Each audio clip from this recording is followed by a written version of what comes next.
Magandang gabi po. Ako po si Jamaica Dennis Di Habon. Ito po ang aking report sa El Filibusterismo, Kabanata 6, si Basilio. Mga tauhan, si Basilio, si Kapitan Tiago, si Tia Isabel.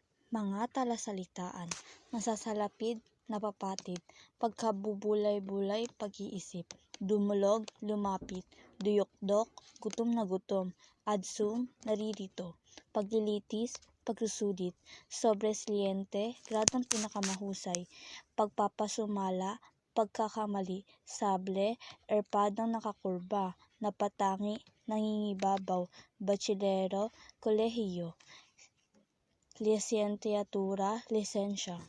Ito ang buod ng Kabanata 6. Nang tumungtong na ang kampana para sa Misa de Gallo, si Basilio ay palihim na nagtungo sa gubat. Paliit na ang buwan, kaya't paaninaw na tinungo niya ang libingan ng ina. Sinamantala niya ang pagdalaw sa puntod dahil dadalaw siya sa bahay ni Cabezang Talles. Kinabukasan, mahigit 13 taon na ang nakalipas nung namatay ang kanyang ina. Nasa isip niya ang kanilang pighati na naranasan noon. Isang di kilalang lalaki ang tumulong sa kanya, binigyan siya ng salapi at inuutos na lumayo sa bayan na iyon. Naulila ng lubusan si Basilio. Walang magulang at kapatid. Lumuwas siya sa Maynila na may sakit at kusot, kulanit ang damit. Natagpuan niya sina Kapitan Tiago at Tia Isabel. Kapapasok lang ni Maria Clara sa monasteryo. Dahil dito, lungkot na lungkot si Kapitan Tiago, kaya tinanggap na utusan si Basilio. Walang bayad, ngunit pinag-aral siya sa San Juan de Letron. Nang tumuntong si Basilio sa 3 taon ng kanyang pag-aaral, ay bumubuti ang kanyang kalagayan. Naging guro niya ang isang Dominikong masayahin, palabiro at magpatawa. Naisipan ng propesor na magtanong kay Basilio upang lituhin ito sa pagtatanong ng leksyon.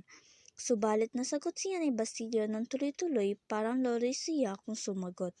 Binigyan pa ng guro si Basilio ng ilang katanungan, kaya napahiya ang guro Dominiko. Isang propesor na niya naman ang nagkaroon ng alitan ng ilang mga kadete at naghahamon sa labanan, ngunit ang sable at baston nangako na ang guro na kung sino man ang sasali ay bibigyan ng malaking marka. Sa nakitang pagsisikap sa pag-aaral ni Basilio, inilipat siya ni Kapitan Tiago sa Ateneo Municipal.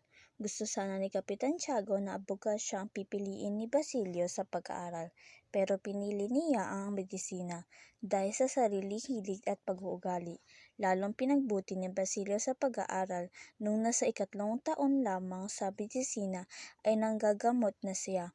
Ang kanyang pera sa panggagamot ay pinagbili niya ng mga damit upang mabihis ng mabuti at makapag-ipon ng kaunti.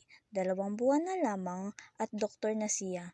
Makakauwi na siya sa kanyang bayan upang magpakasal kay Julie. Ang aral sa kwento.